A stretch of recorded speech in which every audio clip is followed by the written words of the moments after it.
बच्चों आज हम एनसीईआरटी क्लास 10th का जो है सिलेबस से अकॉर्डिंग कुछ क्वेश्चंस सॉल्व कराना चाहते हैं जो आपके परीक्षा के लिए बहुत ही इम्पोर्टेंट है।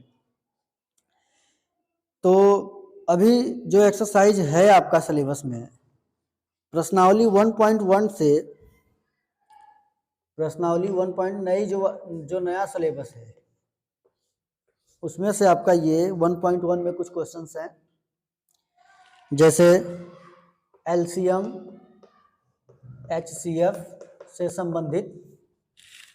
उसके बाद इसमें जो है इस टाइप के भी क्वेश्चन है। पहला ये हो गया, दूसरा ये टाइप हो गया कि सिद्ध कीजिए कि 6 की पावर n या 4 की पावर n 4 की पावर n 0 पर समाप्त होगा। यानी उसका इकाई का क्वेश्चन ही पढ़ दे रहा हूँ। क्वेश्चन आपका है कह रहा है कि जांच कीजिए कि क्या किसी प्राकृतिक संख्या n के लिए संख्या 6 की पावर n अंक 0 पर समाप्त हो सकती है। और उसके बाद आपके सिलेबस में इसका 1.2 जो नया 2 ही टॉपिक है, इसमें एक है आपका सिद्ध कीजिए कड़ी में 3 या कड़ी में 3+1, इस टाइप के क्वेश्चंस हैं। तो आज बच्चों हम उस पर चर्चा करने वाले हैं। आइए देखते हैं। तो सबसे पहले हम इस पर समझते एलसीएम और एचसीएफ क्या प्रश्न आ सकते हैं। आइए देखते हैं। 2 ही एक्सरसाइज है आपके सिलेबस में 1.1 1.2। इस साल का जो यूपी बोर्ड का सिलेबस है हाई स्कूल का वो यही है। जो नई किताब लिया होगा उससे पता होगा, है ना बच्चों। आइए देखते हैं। तो फिर हम इसका रिवीजन कर रहे हैं पहले चैप्टर का। ऐसे ऐसे करके हम साइंस और मैथ के सभी चैप्टर्स का रिवीजन कर देंगे। तो आइए देखते हैं पहले 1.1 में एलसीएम और एचसीएफ। तो एलसीएम मैं ज़्यादा बात ना करके सीधे डायरेक्ट टॉपिक पे आता हूँ। एलसीएम का मतलब ये अब समय नहीं है एलसीएम और एचसीएफ क्या है, हम डायरेक्ट इसके रिलेशन में आते हैं। तो एलसीएम मल्टीप्लाई बाय एचसीएफ मान लेते हैं। माना ए व बी दो संख्याएं हैं, तब LCM of A B multiply by HCF of A B equal to A multiply by B. इस फार्मूले से संबंधित कुछ क्वेश्चंस दिए गए हैं, जिसको हम यानी लस ए बी का लस गुणे ए बी का मस बराबर होगा ए गुणे बी। यानी दो संख्याओं में संबंध ये होता है कि लस गुणे मस बराबर पहली संख्या गुणे दूसरी संख्या। ये आपको कक्षा 6 से ही बताया जाता है कि लस और मस में क्या रिश्तेदारी है, क्या संबंध है। तो लस गुणे मस बराबर पहली संख्या गुणे दूसरी संख्या है। इस पर एक्सरसाइज से कुछ प्रश्न हैं, एक दो तो देख लेते हैं। रिवीजन में ज्यादा समय नहीं लेंगे आपका। तो पहला ही क्वेश्चन लेते हैं। कह रहा है कि HCF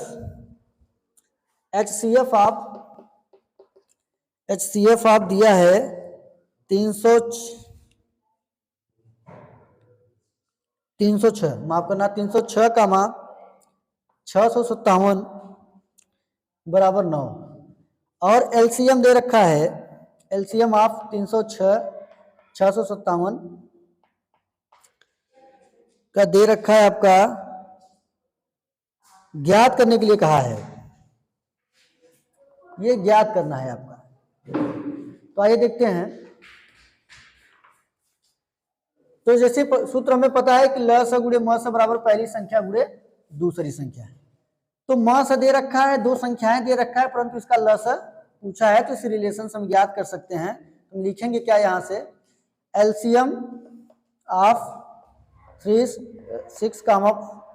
657 multiply by HCF of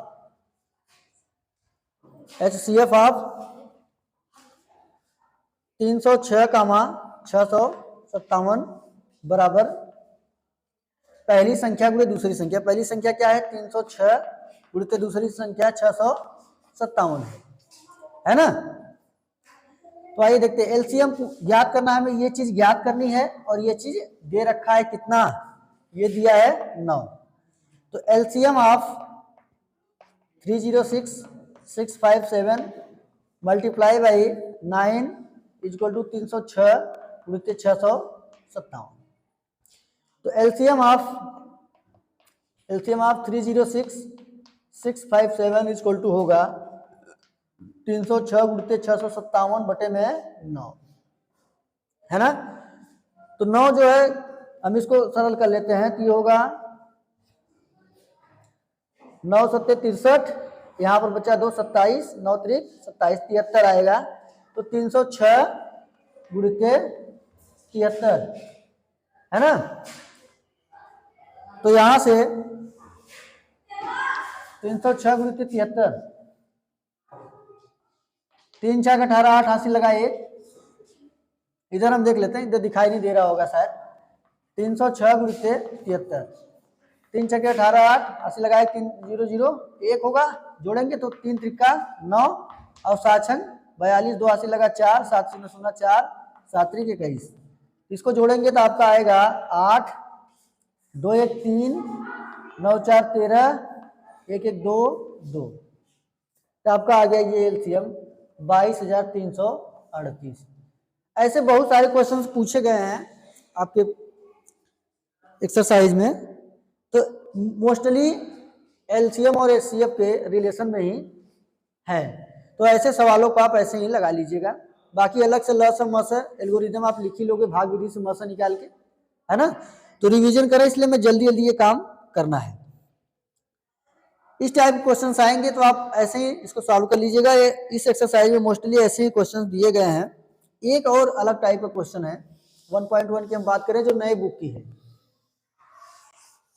दूसरी बात क्या है, इसको हम धीरे धीरे ऐसे करके रिवीजन कर देंगे। आपका पूरा हाई स्कूल का जो सिलेबस है कक्षा 10 का, कह रहा है कि 6 के पावर n, क्वेश्चन मैं पढ़ दे रहा हूं। कह रहा है कि जांच कीजिए कि क्या किसी प्राकृतिक संख्या n के लिए, किसी प्राकृतिक संख्या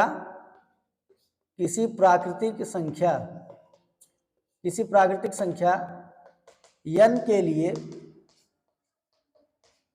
6 के पावर n अंक 0 पर समाप्त हो सकती है। अंक 0 पर समाप्त हो सकती है। कह रहा है कि जांच कीजिए, बहुत ही सिंपल क्वेश्चन है। इस टाइप का क्वेश्चन भी पूछ सकता है। कह रहा है जांच कीजिए कि किसी प्राकृतिक संख्या n के लिए 6 के पावर n अंक 0 पर समाप्त हो सकता है। अब हम एक एग्जांपल से इसको समझते हैं। अगर 2 के पावर हम 2 रख रहे हैं, एक एग्जांपल 2 ही लेता हूं, 2 के पावर 2 रख रहे हैं तो 2 गुणे 2 4 आ रहा है। 2 के पावर 3 रख रहे हैं तो 2 गुणे 2 गुणे 2 यानी 12 आ रहा है। सॉरी 8 आएगा, माफ करना। और 2 के पावर 4, 2 गुणे 2 गुणे 2 गुणे 2 यानी 2 दूनी 4, 4 दूनी 8, 8 दूनी 16। 2 के पावर 5, 2 गुणित 2 गुणित 2 गुणित 2 गुणे 2, 1 2 3 4 5, 2 दूनी 4, 4 दूनी 8, 8 दूनी 16, 16 25, 16 दूनी 32, है ना। ध्यान से देखिएगा आप लोग। तो 2 दूनी 4 दूनी 8 दूनी 16 दूना 32, इस टाइप से आ रहे हैं आपके। 2 के पावर 6, ऐसे करते चले जाएंगे।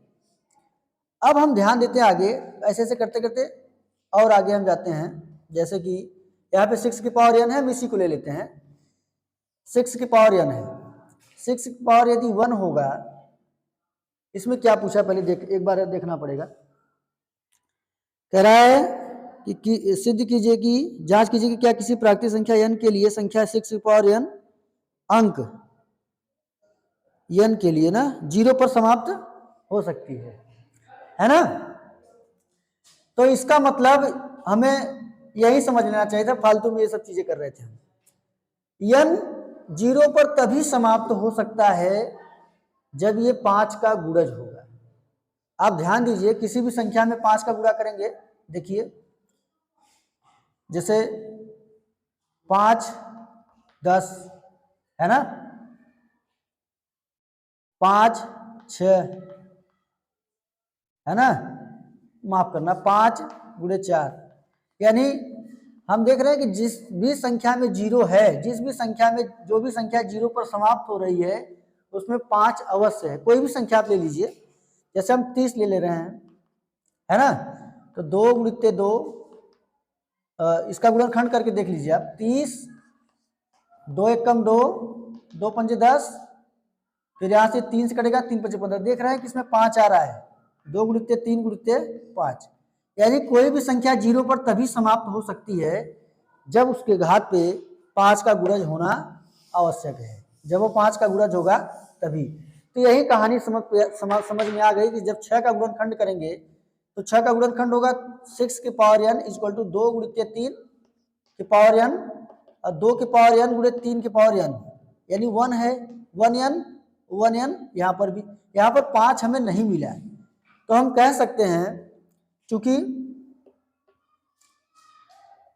2 की पावर n तथा 3 की पावर n में 5 का गुणज, ये एक प्रमेय है बच्चा, आपके चैप्टर में सिलेबस में ये प्रमेय है, में 5 का गुणज नहीं है, इसलिए यहां आप लिख सकते हैं नहीं है, इसलिए 6 की पावर n 0 पर समाप्त नहीं हो सकती है। ऐसा प्रश्न आपसे पूछ सकता है, ये प्रश्न 2 नंबर में या 3 नंबर में हो सकते हैं, या ऑप्शन में भी पूछ सकता है। जांच कीजिए क्या 6 की पावर n 0 पर समाप्त होगी, तो कोई भी संख्या 0 पर तभी समाप्त हो सकती है, या कोई भी संख्या 0 पर अगर होगा तो 0 पर समाप्त होगा तो उसका अगर आप गुणनखंड करेंगे तो उसमें आपको 5 जरूर दिखाई देगा। और यहाँ पर हम जब 6 का गुणनखंड किए तो हम देख पा रहे हैं 2 और 3 दिख रहा है और उसके पावर 1 दिख रहा है, 5 का गुणज नहीं दिखा है। इसका मतलब ये संख्या 0 पर समाप्त नहीं हो सकती है। ऐसा भी प्रश्न आपसे पूछ सकता है। और एक अब इसके बाद मोस्ट इंपॉर्टेंट प्रश्न हम करने जा रहे हैं जो किसी न किसी रूप में पूछेगा ही। आइए देखते हैं, उम्मीद करता हूँ आपको समझ में आया होगा। अभी हम ऐसे ऐसे करके एक एक चैप्टर करके आपका रिवीजन परीक्षा के पहले ही इस महीने में कर देंगे। आइए देखते हैं, बहुत ही important, very very important question है। इस टाइप का क्वेश्चन पक्का पूछेगा, याद कर लीजिए आप लोग। सिद्ध कीजिए कड़ी में 3 या कड़ी में 5 या कड़ी में 6, ऐसे सिंगल वाले नंबर, सॉरी कड़ी में 6 नहीं, कड़ी में 5 हो गया, कड़ी में 7, इस टाइप के, है ना। सिद्ध कीजिए कड़ी में 3, कड़ी में 5, कड़ी 7, ऐसे बहुत सारे एग्जाम्पल होंगे, मैं केवल एक लेता हूं। अपरिमेय संख्या है, अपरिमेय संख्या है, इसकी जगह पे कड़ी, यहाँ पे 3 की जगह पे कोई और नंबर भी लिख दिया जाए तो इसी प्रोसेस से होगा, है ना। सेम वही प्रोसेस है, बस केवल अंक बदलेगा। तो आइए देखते हैं। सबसे पहले जब ये परिमेय संख्या है तो इसको हम, अपरिमेय संख्या है तो इसको हम कैसे सिद्ध कर पाएंगे कि ये अपरिमेय संख्या है। तो इसके लिए हम अपने मन में एक विरोधाभास उत्पन्न करते हैं कि मान लेते हैं कि ये परिमेय संख्या है। आइए देखते हैं, अगर ये परिमेय संख्या नहीं होगा तो हमारी कहानी अंत में जाके गलत साबित हो जाएगी, तो हम वहीं पे कह देंगे ये परिमेय संख्या नहीं, अपरिमेय संख्या है। आइए देखते हैं, माना कड़ी में 3 परिमेय संख्या है। अच्छा, परिमेय संख्या है जिसका मतलब कड़ी में 3 बराबर p/q होगा। यहां मैं बता देना चाहता हूं, जहां q does not is equal to 0 and pq सहअभाज्य संख्या है। सहअभाज्य संख्या का मतलब कि इन दोनों संख्याओं का एक के अलावा और कोई गुणनखंड नहीं है। दोनों संख्याओं के साथ में एक के अलावा कोई और मस नहीं है जो काट सके इन दोनों को। अगर ये कहानी हमारी सहभाज्य की जगह अगर भाज्य हो गया तो हम मान लेंगे कि हमारी कहानी गलत थी। इसमें बस यही कहानी होती है। तो देखते हैं, फिर इसको थोड़ा सा सॉल्व करते हैं। दोनों पक्षों का या इसको एक ट्रांसफर कर लीजिए, क्यू को इधर लाइए, या ठीक है कोई दिक्कत नहीं। दोनों पक्षों का वर्ग करने पर, जब हम वर्ग करेंगे तो कड़ी में 3 का स्क्वायर बराबर p/q का स्क्वायर। यहाँ तक तो कहानी समझ में आई सबको। तो करीब 3 का स्क्वायर 3 होगा, यहाँ पे P square by Q square, इसको हम इधर लेके आ रहे हैं, तो क्यू स्क्वायर बराबर पी स्क्वायर बटे में 3। अब ध्यान दो, चूंकि पी स्क्वायर 3 से विभाज्य है, इसलिए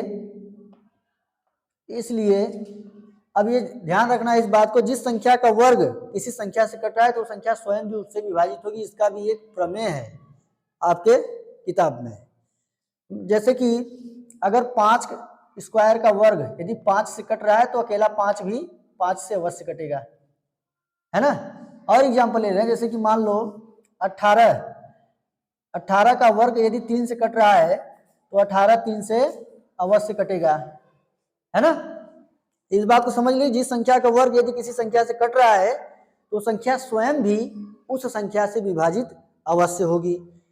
इसलिए P भी इसी बात से मैं लिख रहा हूं, इसलिए P भी 3 से विभाज्य है ना। अच्छा, इसको समीकरण नंबर 1 ले लेते हैं बच्चा, इसको समीकरण नंबर 1 ले लेते हैं। अब आगे चलते हैं। जब ये है, अब ध्यान दो, तब माना P बराबर 3C, जहां C पूर्णांक है ना। क्योंकि हमें पता है कि P बाई Q में ये दोनों पूर्णांक हो सकते हैं। जो हमने संख्या C माना है तो मान लिया ये भी क्या है, पूर्णांक है, क्योंकि पूर्णांक के बराबर पूर्णांक होता है। जहां C पूर्णांक है तब यहां से P बराबर 3C समीकरण 1 में रखने पर, यह सबसे अलग विधि है बच्चों। समीकरण 1 में रखने पर समीकरण क्या है, यहां पर था क्यू स्क्वायर बराबर पी स्क्वायर बटे में 3, तो क्यू स्क्वायर बराबर P की जगह क्या रखना है 3C स्क्वायर बटे में 3, ये हो जाएगा क्यू स्क्वायर बटे में 3 त्रिका 9, C स्क्वायर बटे में 3 3 त्रिका 9। तो यहां से हमें ये चीज निकल के आया, एक देख लेते हैं यहीं पर 3 त्रिका 9, तो ये हो गया आपका, थोड़ा सा दूर दूर लिखते हैं, क्यू स्क्वायर बराबर 3 त्रिका 9 C स्क्वायर बटे में 3 3 त्रिका 9, तो क्यू स्क्वायर बराबर 3C स्क्वायर। अब यहां से हम देख पा रहे हैं कि क्यू स्क्वायर बराबर 3C स्क्वायर हमें प्राप्त हुआ, तो हम C स्क्वायर बराबर क्यू स्क्वायर बटे में 3 लिख सकते हैं, कोई दिक्कत नहीं। इसको इधर लेके चले आए, है ना। तो 3 इधर क्या करेगा, भाग कर रहा है, इसको भी साइड भी लिख सकते थे, लेकिन पलटने से कोई दिक्कत नहीं क्योंकि दोनों बराबर हैं। तो हम यहां देख पा रहे हैं चूंकि क्यू स्क्वायर 3 से विभाज्य है, इसको समीकरण 2 ले लीजिएगा। चूंकि क्यू स्क्वायर 3 से विभाज्य है, इसलिए Q भी 3 से विभाज्य होगा, है ना। अब ये दोनों समीकरण 1 2 से, समीकरण 1 2 से ये स्पष्ट हो रहा था, हमने क्या माना था कि ये सहवास संख्या है, परंतु समीकरण 1 और 2 से ये स्पष्ट हो रहा है कि पी स्क्वायर का भी एक गुणनखंड 3 है और क्यू स्क्वायर का भी एक गुणनखंड 3 है। तब तो हमारी जो कहानी, जो हमने बात मान के चला था कि पी और क्यू सहवास संख्या, ये तो बात गलत हो गई। तब यहां पर लिखेंगे, था यहां पर थोड़ा सा जगह कम है बच्चों, हम यहां पे लिख लेते हैं, या इसको स्लिप कर दें, यहां तक दिख रहा है। तो चलिए हम यहीं पे देख लेते हैं। अतः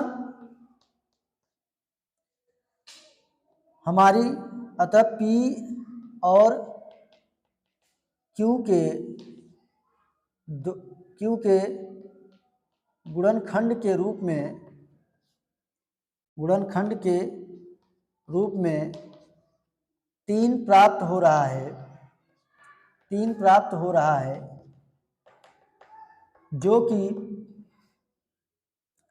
जो कि हमारी अवधारणा, मतलब जो हमने माना था, जो कि हमारी अवधारणा के विपरीत है। के विपरीत है, क्योंकि हमने माना था कि ये सहभाज्य संख्या है, यानी इसका एक के अलावा और कोई गुणनखंड नहीं, कोई और संख्या नहीं जिसको काट सकती है, परंतु यहाँ पर 3 प्राप्त हो गया जो दोनों को डिवाइड कर रहा है समीकरण 1 2 से, है ना। यहाँ पर लिख सकते होता है पी और क्यू के गुणनखंड के रूप में 3 प्राप्त हो रहा है, जो कि हमारी अवधारणा के विपरीत है। इसलिए कड़ी में 3 एक परिमेय संख्या है, अपरिमेय संख्या है, परिमेय संख्या नहीं है, अपरिमेय संख्या है। इस टाइप के क्वेश्चन आपसे यूपी बोर्ड में बहुत पूछे जाते हैं। यहाँ कड़ी में 3 की जगह कड़ी में 5 कर देगा, यहाँ पे कड़ी में 5 कर देगा, कोई दिक्कत नहीं है। कड़ी में 5 जहाँ जहाँ कड़ी में 3 है वहाँ 5 कर दो, यहाँ पर 5 कर दो, है ना। यहाँ पर हो जाएगा आपका 5, यहाँ पर हो जाएगा 5, जहाँ जहाँ 3 है वहाँ 5 कर दो, बस कोई दिक्कत नहीं, स्टेप सब वही है। यहाँ पर देखो 5, यहाँ पर ये हो जाएगा 5, 5 यहाँ पर भी होगा, यहाँ पर हो जाएगा 25 और यहाँ पर होगा 5, 5 5 25, यहाँ पर 5 सी प्राप्त होगा, फिर यहाँ पर हम 5 कर देंगे, फिर 5, है ना, फिर 5, हर जगह 5 कर दो जहाँ जहाँ 3 है। तो जो भी पूछेगा आप सेट कर देना उसी पे, है ना। कड़ी में 5 यहाँ कर दो, है ना। तो सेम स्टेप रहेगा, जो भी संख्या पूछेगा आप उस संख्या को यहाँ पर लेके सेम स्टेप रहेगा। पहले हम क्या करेंगे, इसको मानेंगे कि अपनी एक कल्पना करेंगे कि ये पी बाई क्यू के रूप में है, यानी परिमेय संख्या है, और ये पी और क्यू सहभाज्य संख्या, यानी एक के अलावा इनका कोई और फैक्टर नहीं, मतलब इन दोनों को केवल एक ही विभाजित कर सकता है।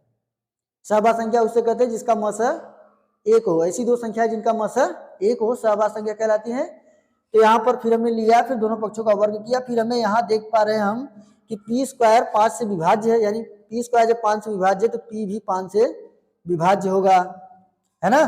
पी भी 5 से विभाज्य है, क्यों? क्योंकि हमें पता है क्यू स्क्वायर यानी पूर्णांक प्राप्त हो रहा है ना, इसका मतलब भाग देने पे पूर्णांक मिल रहा है, इसका मतलब पूरा पूरा भाग जा रहा है, तब ना हमने लिखा। अगर ये 5 से विभाज्य नहीं होता तो ये आगे वाली लाइन हम नहीं लिख पाते हैं।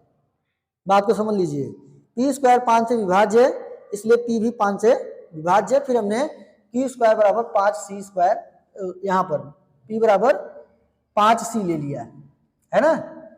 जहाँ सी पूर्णांक है, पी बराबर 5 सी समीकरण 1 में रखने पर, इस समीकरण में हमने यहाँ पर पी स्क्वायर जगह 5 से रख गया तो 25 सी स्क्वायर आया, और ये 5 से वापस कट गया, 5 से 25 आया, 5 सी स्क्वायर। फिर यहाँ से सी स्क्वायर बराबर हमने क्यू स्क्वायर बाई 5 प्राप्त किया, और हमें यहाँ से पता चल रहा है ये भी पूर्णांक है, यानी इनका भाग यानी पूर्णांक प्राप्त हो रहा है, इसका मतलब भाग जा रहा है अच्छे तरीके से, तभी तो पूर्णांक प्राप्त हो रहा है। तो यहाँ से हम ये बात कह सकते हैं कि क्यू स्क्वायर 5 से विभाज्य है, और जब क्यू स्क्वायर 5 से विभाज्य है तो प्रमेय के अकॉर्डिंग क्यू भी 5 से अवश्य विभाज्य होगा। तो यहाँ तक जब समीकरण 1 और 2 का अध्ययन किया तो हमें पता चला कि इन दोनों संख्याओं का जो हमने सहभाज्य माना था, ये तो संख्या भाज्य साबित हो गई, पी और क्यू क्या हो गई, भाज्य साबित हो गई। तो इसका मतलब ये हमारी जो कहानी जो हमने माना था परिमेय संख्या है, ये कहानी क्या है, ये हमने गलत मान लिया था। इसलिए हम कह सकते हैं कि कड़ी में 5 या कड़ी में 3 जो भी होगा वो क्या है, अपरिमेय संख्या है। ओके, समझ में आया होगा आपको, उम्मीद करता हूं। ये क्वेश्चन ज्यादातर 5 नंबर में पूछा जाता है, इसको ध्यान पूर्वक आप कर सकते हैं, कोई दिक्कत नहीं है। सेम रटा रटाया लाइन रहता है, लेकिन रटने की जरूरत नहीं है, कुछ ना कुछ इसमें कॉन्सेप्ट है, उस कॉन्सेप्ट को हमने बता दिया है, ठीक है। ये लाइन तभी हम लिख पा रहे हैं क्योंकि यहाँ पूर्णांक प्राप्त हो रहा है, इसका मतलब भाग जाएगा तभी ना पूर्णांक प्राप्त होगा, नहीं तो बटे में मिलता ना।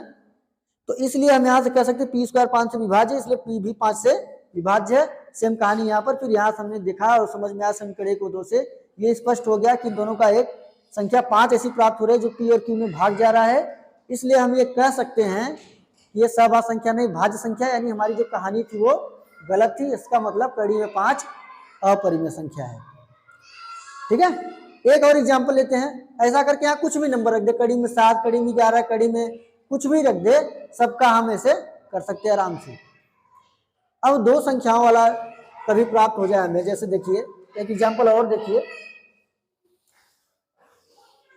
उम्मीद करता हूं आपको समझ में आया होगा। यदि समझ में आया हो तो आप एक क्वेश्चन अपने मन से जरूर कीजिए।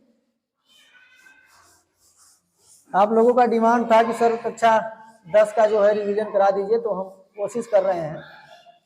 देखते हैं कहाँ तक सफल हो पाते हैं। कोशिश ये है कि साइंस और मैथ दोनों यहाँ पर आपका क्लियर हो जाए। एक एग्जाम्पल और लेते हैं दूसरे टाइप का।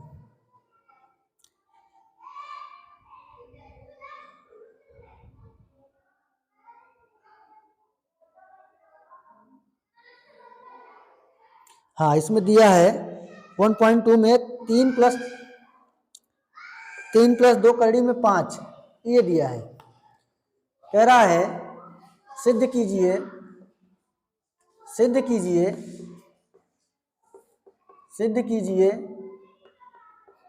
कि 3 प्लस 2 कड़ी में 5 अपरिमेय संख्या है। अब इसमें देखो अलग कहानी हो गई, इसमें दो टर्म मिल रहे हैं आपको, उसमें एक ही मिल रहा था, इसमें दो नंबर्स या अलग अलग नंबर्स मिल रहे हैं। तो सेम वही कहानी है, माना 3 प्लस 2 कड़ी में 5 परिमेय संख्या है। जब परिमेय संख्या है तो हम कह सकते हैं 3 प्लस 2 कड़ी में 5 पी बाई क्यू के बराबर होगा, या इस रूप में लिख सकते हैं। परंतु q does not equal to 0 और p q सहभाज्य संख्या है, ये लाइन लिख सकते हो आप। या p q पूर्णांक है, ऐसे भी लिख सकते हो, ये भी लिख सकते हो, p q पूर्णांक है, सहभाज्य संख्या और पूर्णांक है। आइए देखते हैं, अब यहां से हम दोनों पक्षों का वर्ग करेंगे, वही सेम रटा रटाया लाइन। दोनों पक्षों का वर्ग करने पर, दोनों पक्षों का जब वर्ग करेंगे तो 3 प्लस 2 कड़ी में 5 का वर्ग बराबर p बटे में q का वर्ग। तो यहां से हम देख पा रहे हैं कि a square plus b square का प्लस a प्लस b का होल स्क्वायर बन रहा है, तो a square plus b square plus 2ab बराबर p square by q square. ठीक है, अब 3 का स्क्वायर 9 होगा, प्लस 2 कड़ी में 5 यानी 4, 2 का वर्ग 4 होगा, कड़ी में से 5 बाहर निकल जाएगा, प्लस 2 तिहाई 6